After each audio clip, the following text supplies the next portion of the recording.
The golden afternoon sunlight filtered through the slatted blinds of Jasmine's living room, casting stripes across the worn parquet floor. A half-lit candle on the coffee table flickered weakly where 2 coffee mugs had sat, now cold. Jasmine leaned against the arm of the sofa, her arms crossed, eyes fixed on the front door. Moments before, she'd looked at her phone screen, a photo of Matt's shoes, side by side but facing away, almost as if they had walked out together, carrying the weight of a broken promise. Then she heard a light click. The door turned. Footsteps receded down the hall. At first she thought maybe it was someone passing by, but no, those were his footsteps, just a whisper of scuff. Then the door shutting behind him. She exhaled, a long breath she hadn't realized she was holding. Her heart pounded, but victory had a bitterness to it. For months she had begged love, commitment, consistency, and now he had finally moved out. Part 1. Begging for love. Matt had started out charming, tall, with sea-green eyes, a crooked smile that made Jasmine's stomach flutter. He told her he loved her after 2 weeks together, said all the romantic things, "You complete me. I can't imagine life without you." She believed him. She wanted to believe him. Jasmine was no stranger to heartbreak, but she was hopeful. She came from a tough past, had learned early that love often needs asking for help, for affection, for proof. Still, if you really loved someone, didn't you just know?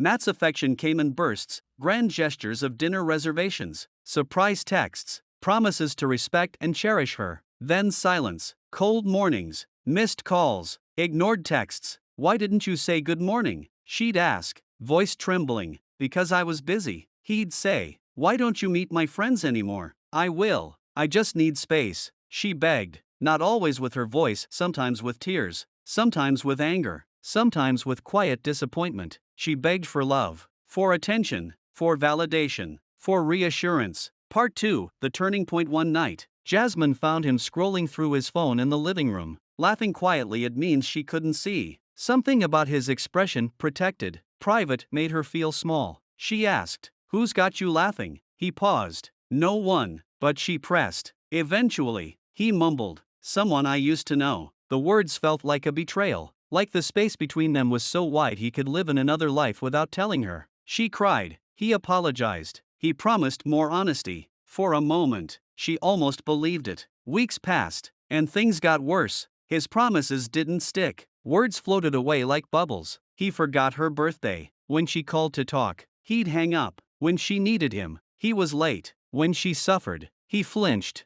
Then one afternoon, a normal Tuesday, she had finally had enough. She found herself pacing the kitchen, rubbing her temples, asking herself, how many times do I beg for his love before I accept that what I want isn't what he's giving? Part 3. The decision to ask him to move out came after a sleepless night. Jasmine lay awake, hearing him breathe, knowing all the unspoken truths between them. The pillow next to her was empty, not because he slept elsewhere, but because his heart wasn't here. She wasn't sleeping beside someone who saw her silence and chose not to speak up. She wasn't staying with someone who begged for love but didn't give it. She confronted him over coffee the next morning. "Matt," she said, voice steady though her throat was dry, "this isn't working." He watched her. The mug in his hand trembled slightly. She saw his eyes widen, then flicker with shame. I'm trying, Jasmine, but trying isn't enough," she said. "I've been begging for love. You say you love me, but your actions? They don't match the words." He opened his mouth to protest. She silenced him with a backward shake of her head. "I can't keep asking for more. I need to feel loved, not wonder if I'm enough." She paused, collecting the last of her courage. "You need to move out." Silence filled the air, thick and cold. He looked crushed, but also maybe relief. Or was that surprise? Part 4. The aftermath. Over the next few days,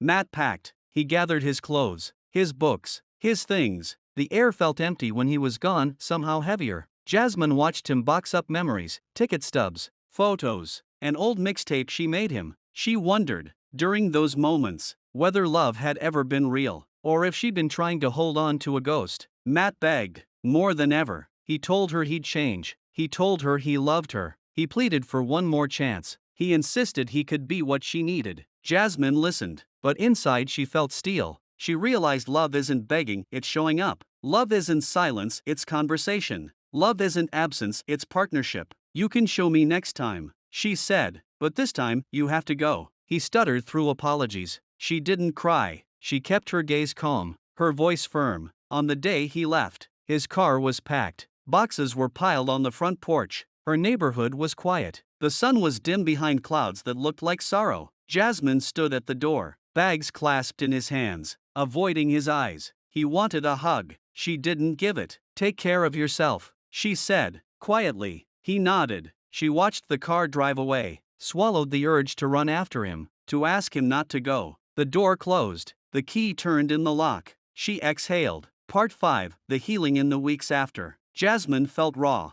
Some mornings she woke with a pit in her stomach, expecting his apology note, his texts. She missed him, the way he used to laugh at her jokes, the way he smiled when she walked in a room. But she also felt something else: relief. Maybe lightness. She began mornings with coffee and journaling. She walked in the park, ran her hands along tree bark, listened to birds sing. The small things she had ignored when she was always trying to fix the relationship became hers again: music, friends, her dreams. Her friends rallied. She reconnected with people she had drifted from, people who saw her for who she was, people who didn't require her to beg for love, because they gave it freely, because it was natural. She plastered